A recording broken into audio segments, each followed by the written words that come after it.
uma esponjinha que amasse. Esses vasos sanguíneos são veias e são chamados vasos hemorroidários. Então, para começar, todo mundo tem vaso hemorroidário. Não é uma coisa que tem só em quem está doente. O vaso hemorroidário está presente em todo mundo. O nome dele. E ele foi feito para ser que nem um coxim, que nem uma borrachinha mesmo da porta do carro quando bate. Muito bem. Esse vaso foi feito para ficar fora da área que o músculo contrai. Só que com força para fazer cocô, com carregar peso, com gravidez, com tendência genética, com a ideia de que se você está em pé, a tendência do vaso é ficar pendurado, existe um tecido de sustentação que tenta manter esse vaso no lugar, mas ele começa a falhar. E o vaso vai descendo e entra numa área onde o músculo se contrai. Seria o equivalente a eu soltar a borracha da porta do meu carro e botar ela num lugar onde o ferro se aproxima. Com o tempo, essa borracha ia se deformar.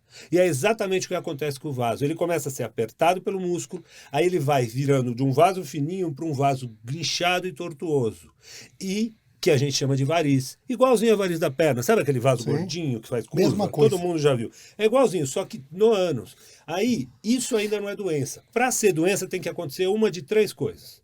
A primeira coisa que pode acontecer é o sangramento. E o sangramento, em geral, é indolor, ele pinga no vaso, ele é bem vermelho e ele assusta muito, porque na hora que cai no vaso, parece que sangrou um caminhão. E esse sangramento é antes ou após a evacuação? É, Eu me lembro é dessa ligado aula, mas... à evacuação. Tá? Então, o sangramento hemorroidário, a despeito do que todo mundo fala, em geral é indolor, em geral pinga no vaso e é autolimitado. Sangra 2, 3 dias e para. Depois nós vamos voltar nesse assunto, porque isso é muito importante. O sangue de um tumor também pode ser parecido com isso, mas a gente já volta.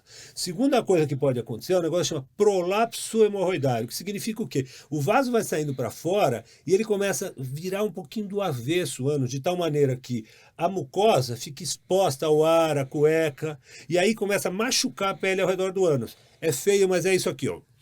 Quando fica para fora uma gengiva, quando fica para fora a mucosa que não foi desenhada para ficar para fora.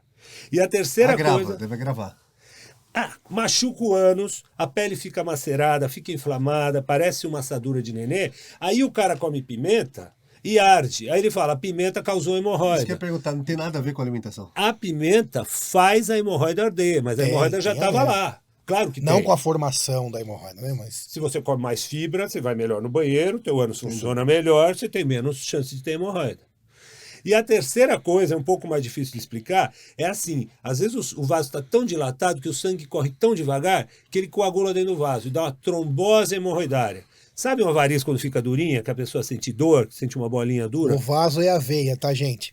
Exatamente. Obrigado. Quando a hemorroida dilata muito, às vezes o sangue corre tão devagar e endurece lá. E aí dá. Aí nessa hora dá dor, dá desconforto, dá tipo uma bolinha que parece um carocinho de cereja. E aí o paciente liga muito preocupado.